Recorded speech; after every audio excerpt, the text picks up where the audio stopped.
BRICS എന്ന് പറയുന്ന കൂട്ടായ്മ ഓരോ ദിവസം കഴിയുന്തോറും വളരെ പവർഫുൾ ആയിട്ട് വരികയാണ്. അപ്പോൾ അതുകൊണ്ട് തന്നെ ഒരുപാട് രാജ്യങ്ങൾക്ക് ഈ ബ്രിക്സിൽ അംഗത്വം എടുക്കാൻ താല്പര്യവുമുണ്ട്.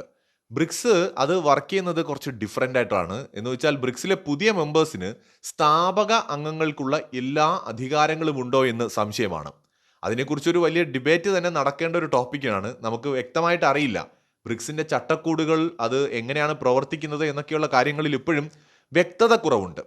ബ്രിക്സിലെ 5 രാജ്യങ്ങൾക്കും വീറ്റോയ്ക്ക് തുല്യമായിട്ടുള്ള എന്തെങ്കിലും ഒരു അധികാരമുണ്ടോ എന്ന് വെച്ചാൽ ഒരു പുതിയ മെമ്പറിനെ എടുക്കാനായിട്ട് ബ്രിക്സ് രാജ്യങ്ങളിൽ ഏതെങ്കിലും ഒരു രാജ്യത്തിന് താല്പര്യമില്ലെങ്കിൽ പുതിയ മെമ്പറിനെ എടുക്കാൻ കഴിയില്ല എന്ന ഒരു സ്ഥിതിയുണ്ട്. അപ്പോൾ അതുകൊണ്ട് തന്നെ വീറ്റോയോട് സാദൃശ്യമുള്ള സവിശേഷമായ ചില അധികാരങ്ങൾ ഈ ബ്രിക്സിന്റെ സ്ഥാപക അംഗങ്ങൾക്കുണ്ടെന്നാണ് കരുതപ്പെടുന്നത്. അതെന്ത് തന്നെയാണെങ്കിലും ബ്രിക്സിലേക്ക് അംഗത്വം കാത്തിരിക്കുന്ന കുറേ രാജ്യങ്ങളുണ്ട്. ബ്രിക്സിൽ കയറിക്കൂടാൻ വേണ്ടി ശ്രമിക്കുന്ന രാജ്യങ്ങളിൽ പാകിസ്ഥാനും തുർക്കിയുമുണ്ട്. എന്നാൽ ഈ 2 രാജ്യങ്ങൾക്കും ബ്രിക്സിൽ കയറാൻ കഴിയാത്തതിന്റെ കാരണം ഇന്ത്യയാണെന്നാണ് പറയപ്പെടുന്നത്. പാകിസ്ഥാനെ ഒരു കാരണവശാലും ഇന്ത്യ കയറ്റില്ല എന്നുള്ളത് എല്ലാവർക്കും അറിയാം.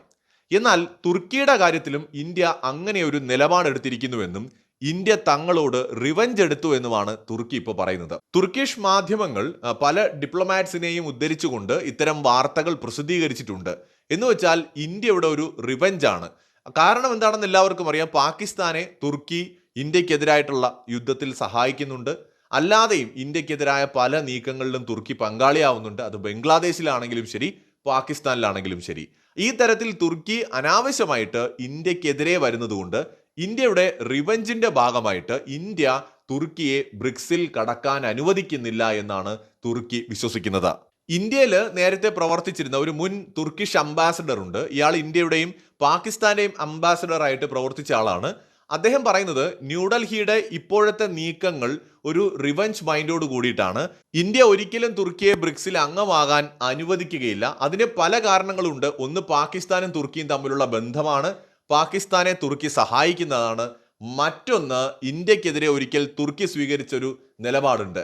NSGയിലേക്കുള്ള ഇന്ത്യയുടെ എൻട്രിയെ തടയാനായിട്ട് തുർക്കി ശ്രമിച്ചിട്ടുണ്ട്. അതായത് ന്യൂക്ലിയർ സപ്ലയർ ഗ്രൂപ്പ് എന്ന് പറയുന്ന NSG ഗ്രൂപ്പിലേക്കുള്ള ഇന്ത്യയുടെ എൻട്രിയെ തടയാൻ തുർക്കി ശ്രമിച്ചതിനുള്ള ഒരു പ്രതികാരവുമുണ്ട് ഇന്ത്യയുടെ നീക്കത്തിന് പുറകിലെന്നാണ് ഈ തുർക്കിഷ് അംബാസഡർ, ഹസൻ എന്നോ മറ്റോ ആണ് അദ്ദേഹത്തിന്റെ പേര്, അദ്ദേഹം പറയുന്നത്.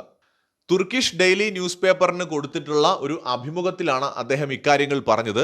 അതായത് കുറെ കാലമായിട്ട് ഇന്ത്യയെ ന്യൂക്ലിയർ സപ്ലൈസ് ഗ്രൂപ്പിൽ ഉൾപ്പെടുത്തുന്നതിന് നമ്മൾ തടയുന്നുണ്ട്. അതിനുള്ള ഒരു റിവഞ്ച് കൂടി ആയിരിക്കാം ഇന്ത്യയുടെ ഈ തീരുമാനം. ഏകദേശം 48 രാജ്യങ്ങൾ ഉൾപ്പെടുന്ന ഒരു ഗ്രൂപ്പാണ് NSG ഗ്രൂപ്പ് എന്ന് പറയുന്നത്. തുർക്കി അതിലെ ഒരു അംഗമാണ്.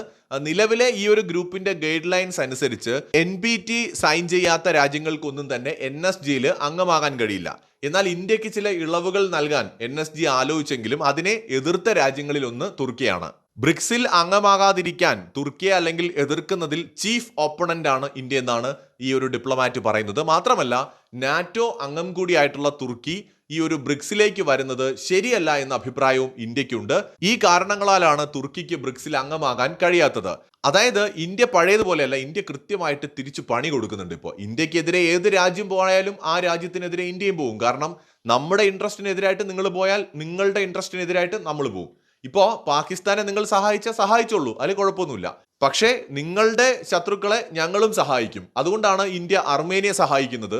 അതുകൊണ്ടാണ് ഇന്ത്യ സൈപ്രസുമായിട്ടുള്ള ബന്ധം മെച്ചപ്പെടുത്തുന്നത്. അതായത് തുർക്കിയുടെ ശത്രുവാണ് സൈപ്രസ്, അതുപോലെ തന്നെ തുർക്കിയുടെ ശത്രുവാണ് അർമേനിയ. അപ്പോൾ തുർക്കിയുടെ ശത്രുക്കളുമായിട്ട് നമ്മൾ കൂടുതൽ സഖ്യമുണ്ടാക്കും, കൂട്ടുകെട്ടുണ്ടാക്കും.